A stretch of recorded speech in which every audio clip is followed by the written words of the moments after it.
성부와 성자와 성령의 이름으로 오늘 또 시편으로 기도하겠습니다. 이 목숨 다하도록 당신을 찬양하며 당신의 이름 부르며 두 손 치올리리다. 비계인 듯 기름인 듯 당신으로 내 흐뭇하고 내 입술 흥겨웁게 당신을 노래하리다. 잠자리에 들었어도 당신의 생각, 밤샘을 할 때도 당신의 생각, 내 구원은 바로 당신이시니 당신 날개 그늘 아래 나는 마냥 좋으니다.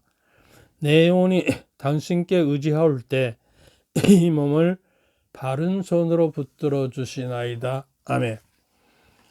이게 시편에 자꾸 맞들으시면 하나님의 그 성령의 감도로 이루어졌기 때문에 기도가 훨씬 더 하는 게 간합됩니다. 그래서 그 소성무일도가 있어요. 평신도들이 마치는. 그리고 이게 교회 정신은 아침 저녁 기도를 사제 성직자와 더불어 성무일도를 바치기를 권고하고 있어요. 오늘의 주제는 주님의 부르심과 우리들의 응답이에요. 성조라고 하면 아브라함을 이야기하죠. 아브라함 성조가 이제 하나님의 그 구원의 역사가 시작되는 시발점이잖아요. 그 시발점에 우리 그 신앙은 부르심과 응답으로, 그러니까 그 아브라함이 자기 고향과 친척과 아버지를 떠나서 자기 고향으로부터 하느님께서 약속하신 약속의 땅으로 순례의 여정을 떠나는 길이 신앙의 길인 것이요. 우리에게 열어줬던. 그래서 그 부르심에 응답하고 해야 구원의 역사가 내 안에 비로소 이루어지는 것이다.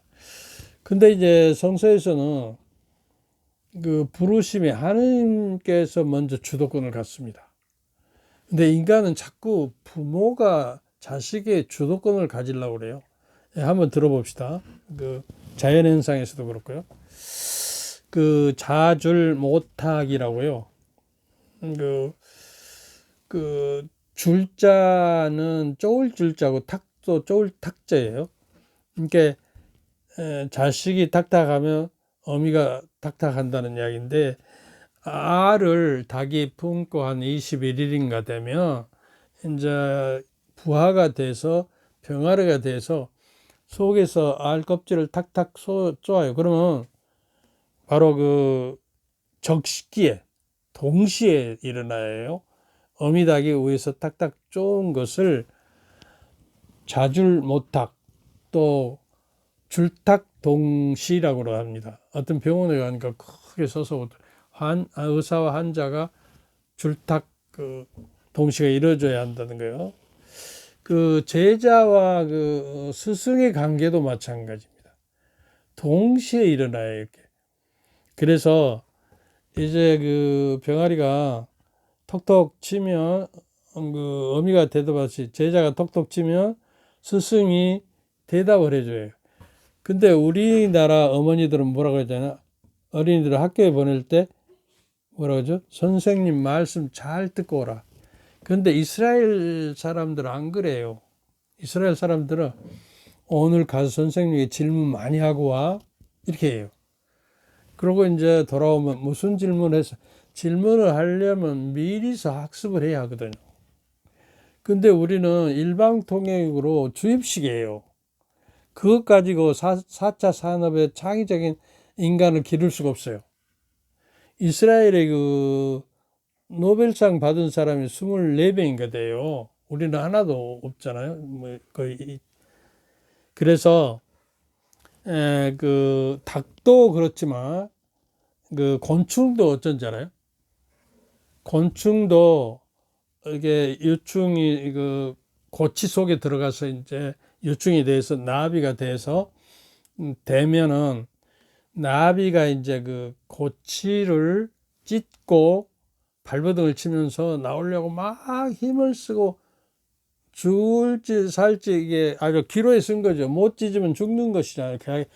그 안에 갇혀서, 자기가 만든 굴 안에 갇혀서, 그 다음에 이제 그걸 찍고 나올 때 가령 사람이 안타까워서 옆에서 찢어주지 않아요? 그럼 쉽게 나오고, 안타까워서. 그럼 어떻게 된 줄 알아요? 그 찍기 위해서 손발 날개짓을 하면서 온 죽을 힘을 다해서 힘을 썼기 때문에 근육이 생긴 거예요. 그래서 일어설 수가 있고 날개짓을 해서 창공을 나눌 수가 있는 것이요. 우리 그 자녀 교육도 그렇게 하자는 이야기예요. 그 자녀들이 주도권을 가지고 자기의 인생을 걸어가고 홀로 서기 위해서 적어도 고3쯤 되면은 그 성인이 되니까 자기가 진로를 결정하고 자기가 그 잘하는 것이나 좋아하는 거. 근데 심리학자들의 행복론자들은 뭐라고 하냐고, 잘하는 것보다도 좋아하는 것을 택해라. 그러면 인생이 행복하다 그래요. 근데 부모가 보기에는 잘하는 걸 해서 돈벌이를 빨리 하도록 시키거든요. 이것도 문제예요. 그러다 보면 학교에 입학해서 전과를 또 하고 막 이렇게 되거든요. 그래서 자녀가 알아서 결정하도록 하고 도와주는 줄탁동시가 이루어지도록. 그래서 우리의 그 아직과 자기 안에 갇힌 자기를 탈출하기 위해서 이게 나비처럼 또 병아리처럼 자기를 쪼아내서 그 껍질을 벗겨내요. 자기 중심을 벗겨내서 그래야 그리스도 중심으로 우리가 새 사람으로서 나아갈 수가 있는 것이죠. 문제는 자주 그 못하기 적기에 일어나야 한다는 거예요. 그러니까 잘 이렇게 저게 해서 그때그때 부모는 이렇게 배려해 주는 것이지 자기가 통제하고 다스리고 자기 소유로 만들려고 하는 그 본성이 있거든요. 부모는 몽성과 그 부성이 너무 강해서. 그래서 그 부인들 만나보면요, 가령 아들이 전화를 오면 별나도 아들 그러고 신부님 앞에서 막 별나도 자랑이 나는 것처럼 아들, 이게 본때가 없는 것이에요. 아들을 자기의 끈으로 묶어주려고 그래요. 근데 자녀가 그 생산을 하면 탯줄을 한번 아프지만 끊어내야 이게 인격자로서 홀로 되기가 되는 것이고, 이제 성장해서 성인이 되어가면은 정신적이고 이렇게 정서적인 탯줄을 끊어야 해요. 그래야 자기가 홀로 서기 위해서 자기 인격을 가질 수가 있게 되는 것입니다.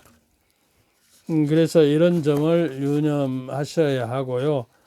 우리가 신앙생활을 하더라도 주님과 우리의 관계도 근데 신앙에서는 어떻게 되냐 그러면, 신앙생활에서는 그 주님께서 주도하십니다.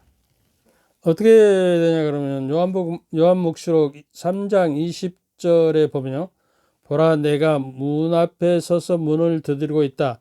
누구든지 내 목소리를 듣고 문을 열면 나는 그 집에 들어가 그와 함께 먹고 그 사람도 나와 함께 먹을 것이다. 어떻게 되죠? 밖에 문 앞에 서서 문을 두드리는 거, 초대하는 거예요. 부르신 거예요. 그러면 문을 두드리면 어쩌죠? 안에서 빗장을 열고 문을 열어줘서 영접을 해야 해요. 이게 바로 우리 신앙의 원리가 되어야 하고, 부르심을 들으면 들어야 해요. 믿음이라는 것은 들음에서 오고 들으면 하느님의 말씀으로 이루어진다 하는 말씀이 있거든요.